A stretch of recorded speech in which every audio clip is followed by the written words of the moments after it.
basics. Let's start with the simple stuff. A quota is a limit on how much of a certain product can be imported into a country over a specific time period.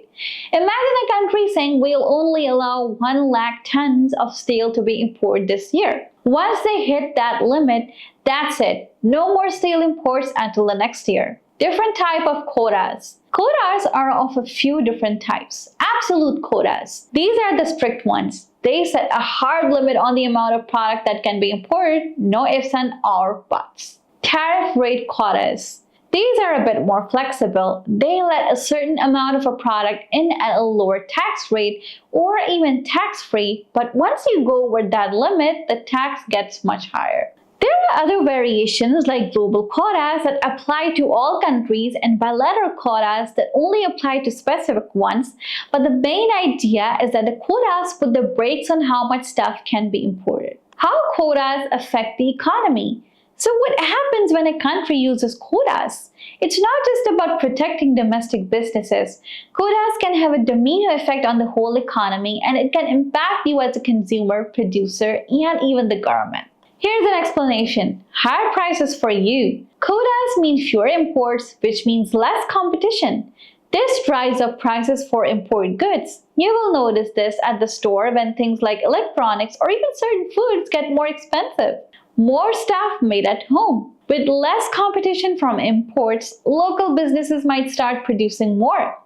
This could create jobs, but it also means you have fewer options to choose from and might end up paying more. Less variety. Quotas limit the variety of products available. This is especially true for things like unique foods or tech gadgets that are mainly made overseas. Potential for shady dealings. Quotas create a valuable commodity, the right to import.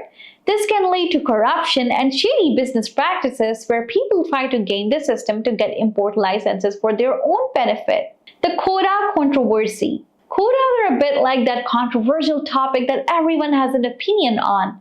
There are strong arguments on both sides. Protectionism versus free trade. Protectionists say quotas are like a shield for domestic industries and that they protect jobs and ensure we can produce essential goods ourselves. Free traders argue that quotas mess up the market and make things less efficient.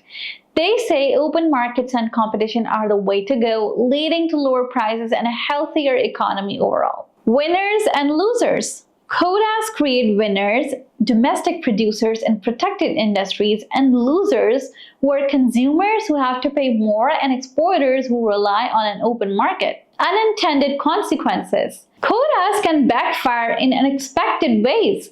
They can raise costs for businesses that rely on import materials, cause financial strain on the consumer, stifle innovation, and make the economy less efficient overall. The road ahead.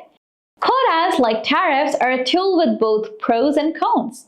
Governments have to weigh their options carefully, balancing the potential benefits for certain industries against the cost to consumers and the economy as a whole.